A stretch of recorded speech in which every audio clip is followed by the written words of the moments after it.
ये कहानी है विश्वास की। विषादपुर गांव में एक बंजारा रहता था।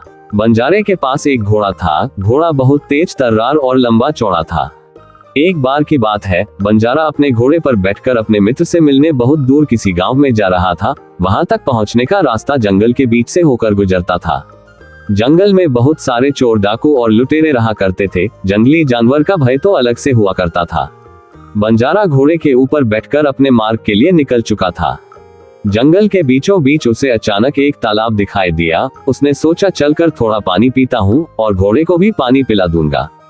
यही सोचकर वह वहां रुककर पानी पीने लगा। तभी उसे एक आवाज सुनाई दी, अरे भाई कोई बचाओ, मुझे यहाँ से बाहर निकालो। बंजारा ये सुनकर अचंभे में पड़ गया। भला इतनी सुनसान जगह पर कौन हो सकता है। तभी उसकी नजर बगल में बने गड्ढे पर गई। गड्ढे में एक बूढ़ा आदमी दिखा। बूढ़ा आदमी बंजारे को देखते कहा, मुझे यहाँ से बाहर निकालो, मैं कई दिनों से भूखा प्यासा इस गड्ढे में फंसा हूँ।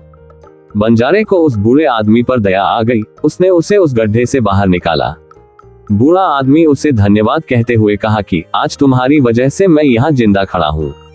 तुम भले आदमी दिखते हो, मैं यहीं पास ही के गांव में रहता हूँ। घास काटते वक्त धोखे से इस गड्ढे में गिर गया था। अगर तुम ना आते तो न जाने कब तक इसी गड्ढे में पड़ा रहता। अगर कोई मुश्किल आ पड़े तो मेरे पास जरूर आना, मैं तुम्हारी जरूर मदद करूंगा। इतना कहकर बूढ़े बाबा अपनी झोपड़ी की ओर चल दिए और बंजारा भी अपने रास्ते पर चल दिया। रास्ता लंबा था, रात हो गई थी। सुनसान रास्ता, सनसनाती हवाएं, भयावह जंगल के बीच अपने घोड़े पर बैठा चौकन्नी निगाहें किए मार्ग की ओर वह अग्रसर था। अचानक एक पेड़ के नीचे उसे एक आदमी दिखाई देता है। उस आदमी ने बंजारे को टोका और कहा कि अरे इतनी रात में कहाँ जा रहे हो। जंगल की राह, उस पर अकेले, कहीं कोई खतरनाक जानवर मिल गया तो। बंजारा बोला, करूं भी तो क्या करूं, दोस्त के घर जाना जरूरी है। वह आदमी बोला, मेरा गांव पास में ही है, चलो मेरे साथ रात भर रुकना, सुबह अपने दोस्त के पास चले जाना। बंजारे ने कहा, तुम बेकार में परेशान हो रहे हो, मैं चला जाऊंगा। उस आदमी ने कहा, परेशानी की क्या बात है, तुम मेरा घर थोड़ी ना साथ में ले जाओगे। बंजारा उसकी मीठी बातें सुनकर उसके जाल में फंस गया। उस आदमी ने बंजारे को अपने घर में ले जाकर खूब आवभगत की। घोड़े को भी एक खूंटे से बांध दिया और घोड़े को दाना भी खिलाया। बंजारे को खाट पर सुलाया और स्वयं जमीन पर सो गया। बंजारा मन ही मन सोचता रहा, कितना भला आदमी है। ये सोचते सोचते बंजारा चैन की नींद सो गया। सवेरे मुर्गे ने बांग दी तो बंजारे की नींद खुली। वह उठकर हाथ मुंह धोया और दातुन की। अपने घर पर रात भर रुकने की जगह देने के लिए उस आदमी को धन्यवाद दिया। बंजारा चलने के लिए जैसे ही तैयार हुआ और अपने घोड़े की लगाम को ढीलने लगा, तभी वह आदमी चिल्लाया, अरे ये क्या कर रहे हो, मेरा घोड़ा कहाँ ले जा रहे हो। बंजारा घबरा कर बोला, तुम्हारा घोड़ा, ये तो मेरा घोड़ा है। वह आदमी उसे डांटते हुए बोला, चुप रहो, ये घोड़ा मेरा है। ये सुनते ही बंजारे के होश ही उड़ गए। वह सोचने लगा, ये कैसी मुसीबत गले आ पड़ी है। बंजारा बोला, अरे भाई हंसी ठिठोली मत करो, घोड़ा मेरा है। अभी रात में ही तो मैं इस पर बैठकर तुम्हारे घर आया था। वह आदमी मानने को तैयार ही नहीं था। दोनों आपस में झगड़ने लगे। बंजारा कहता घोड़ा मेरा है, वह आदमी भी कहता घोड़ा मेरा है। दोनों का झगड़ा सुन आसपास के लोग भी आ गए। बंजारा पड़ोसियों से कहता है, देख लो भैया कैसा अधर्म है। यह आदमी बोलता है कि कल रात को ही मेरे खूंटे ने इस घोड़े को जन्म दिया है। अब आप ही बताइए भला खूंटा कैसे किसी घोड़े को जन्म दे सकता है। ये घोड़ा मेरा है। बंजारे को क्या मालूम था कि वह आदमी और उसके दोनों पड़ोसी ठग है, जो मिलजुल कर सीधे साधे आदमियों को ठगा करते हैं। उन दोनों ने ठग के ही हाँ में हाँ मिलाए और बंजारे को डरा धमका कर भगा दिया। मुसीबत का मारा हैरान परेशान बेचारा बंजारा करे भी तो क्या करे।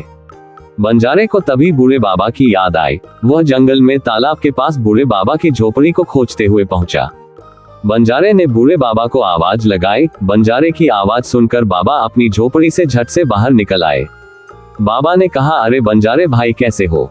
बंजारे ने घोड़ा छीने जाने की सारी कहानी सुनाई। बाबा बोले, चिंता मत करो, उन ठगों को ऐसा सबक सिखाऊंगा कि जिंदगी भर याद रखेंगे। दूसरे दिन बाबा और बंजारा उस गांव के मुखिया के पास जाकर अपनी समस्या बताई और घोड़ा वापस दिलाने की विनती की। मुखिया ने पंचायत बैठाए और घोड़ा समेत उन लोगों को भी बुलाया। मुखिया ने ठग से कहा, तुमने बंजारे का घोड़ा क्यों ले लिया। ठग ने मुखिया से कहा, मुखिया जी घोड़ा मेरा है, अभी कल रात को ही तो मेरे खूंटे ने घोड़े को पैदा किया है। इस बात की गवाही उन दोनों पड़ोसियों ने भी दी। मुखिया ये सुनकर सोच में पड़ गया। मुखिया जानता था कि यह आदमी और इसके दोनों पड़ोसी चोर है, मिलजुल कर सीधे साधे व्यक्ति को लूटते हैं और झूठी गवाही के कारण हर बार बच जाते हैं। बाबा ये सब छल कपट देख रहा था। उसने सोचा मौका है, वह झूठ मूठ का सोने का नाटक करने लगा। मुखिया बाबा को जगा कर पूछा, तुम किस लिए आए हो और यहाँ सो क्यों रहे हो? बाबा बोला, मुखिया जी मैं जंगल में तालाब के किनारे रहता हूँ। कल रात आपके गांव के ये आदमी घोड़े पर बैठकर आए थे और तालाब के पानी में आग लगा दी। जब मैं पानी में लगी आग को बुझाने लगा तो ये लोग मेरी 1000 अशर्फियां चुरा कर भाग गए। मैं यहाँ अपनी अशर्फियों के लिए आया हूँ, इनसे मेरी अशर्फियां दिला दीजिए। मुखिया बाबा की बात समझ गए। उन्होंने ठगों से कहा, तुम लोग इस बूढ़े आदमी की 1000 अशर्फियां लौटाओ। ठग बोले, मुखिया जी ये बूढ़ा झूठ बोल रहा है, हमने कोई भी अशर्फियां नहीं चुराई है। बूढ़ा बाबा ने चिल्लाते हुए कहा, इन्होंने नहीं चुराई है, मैं अपनी आंखों से कल रात को चुराते हुए देखा है। ठग बोले, नहीं ये झूठ है, अब आप ही बताइए भला पानी में आग लगती है क्या? बाबा ने कहा, जब लकड़ी का खूंटा जीते जागते घोड़े को जन्म दे सकता है तो पानी में आग क्यों नहीं लग सकती? मुखिया बोले, इनका कहना ठीक है, जब खूंटे का घोड़ा हो सकता है तो पानी में आग क्यों नहीं लग सकती? या तो घोड़ा इस बंजारे को लौटाओ या 1000 अशर्फियां दो। अब क्या इतना सुनते ही ठगों के होश ही उड़ गए। पछताकर ठगों ने बंजारे का घोड़ा लौटाया और मुखिया ने ठगों को गांव से बाहर फेंक दिया। बंजारा बाबा की चतुराई की बड़ाई करता हुआ अपने रास्ते की ओर लौट गया। दोस्तों, कभी कभी अनजान लोगों की दोस्ती नुकसानदायक होती है। किसी पर भी आंख मूंद कर भरोसा नहीं करना चाहिए। बिना जाने पहचाने लोगों से दूर रहिए। मीठा बोलने वाला व्यक्ति हमेशा अच्छा नहीं होता। अगर आपको ये कहानी अच्छी लगी हो तो हमें कमेंट करके बताएं।